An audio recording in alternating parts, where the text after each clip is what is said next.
One of the most classic tornadoes of the 20th century was the Andover, Kansas tornado of 1991, centered right in the heart of Tornado Alley.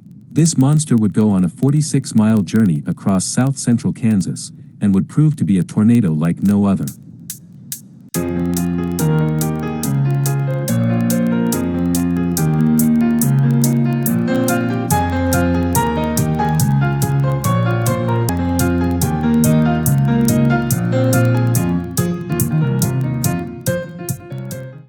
It is a cloudy, blustery day in the city of Andover, a town with a population of just over 4,000 people.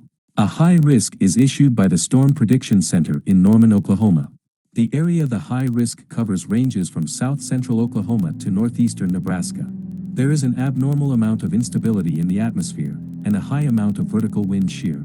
The jet stream is centered right over south-central Kansas. These conditions are just right for a mature supercell to form and develop.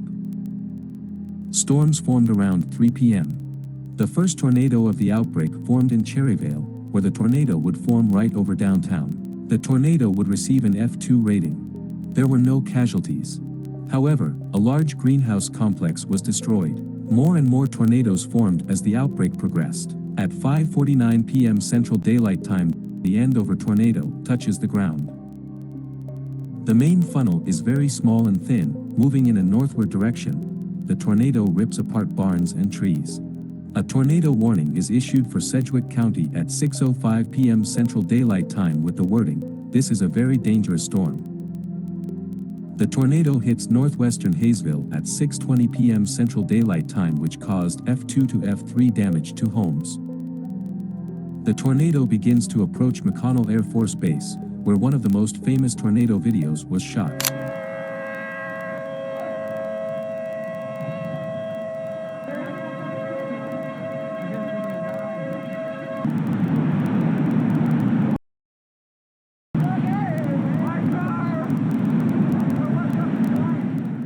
The tornado sirens are heard during the video, as the tornado is seen quickly approaching. The tornado crosses the runway into a nearby parking lot. Dozens of cars are picked up and thrown, as debris from houses to the southwest of the base are also seen in the video.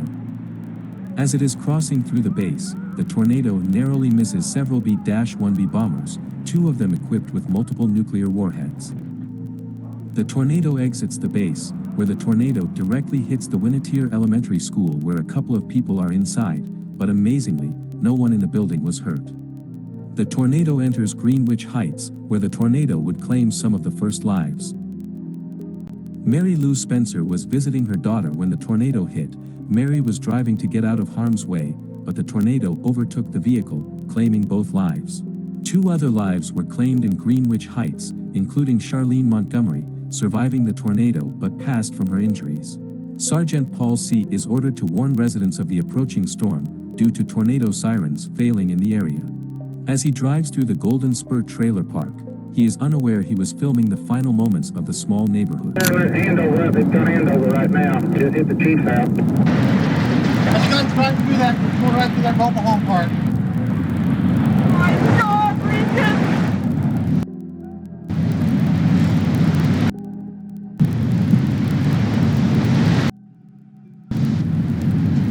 He watches the trailer park get destroyed, and 13 people would lose their lives in this one spot, and also the place where the youngest victim would lose her life. Susan Cravens, she had only celebrated her second birthday a month ago, but the tornado took her life, along with her 5-year-old sister. During this exact time, Duke Evans was attending a charity event from the Teradyne Country Club, when he spots the tornado, and begins to tape this phenomenal footage.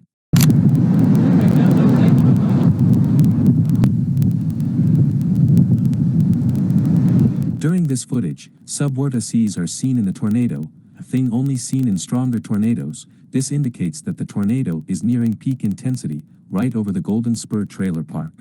The tornado begins to weaken, but is approaching Interstate 35, the Kansas Turnpike.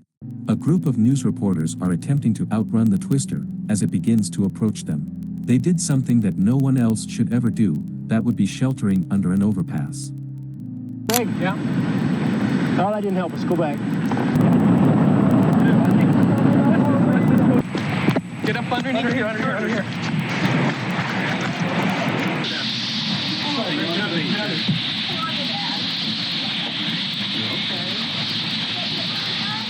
As they are sheltering, a car is seen being flung like a toy. The driver inside was severely injured. In an overpass, it serves as a wind tunnel when a tornado passes over it, which is why it is never safe. Debris are a threat as well.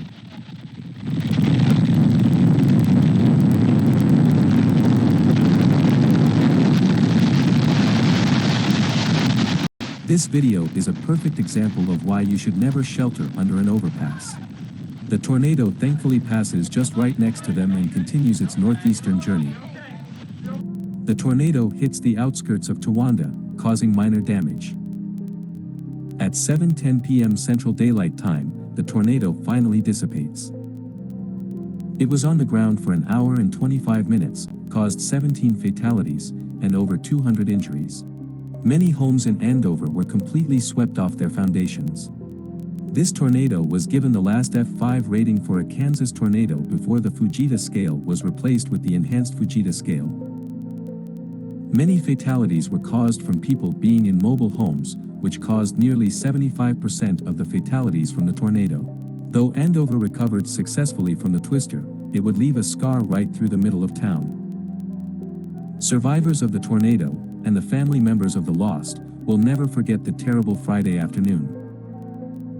Recently in 2022, another tornado hit the exact same area, though it was weaker, and there were no fatalities. If you enjoyed this documentary, please leave a like, and subscribe to my channel to get notified on more documentaries like this.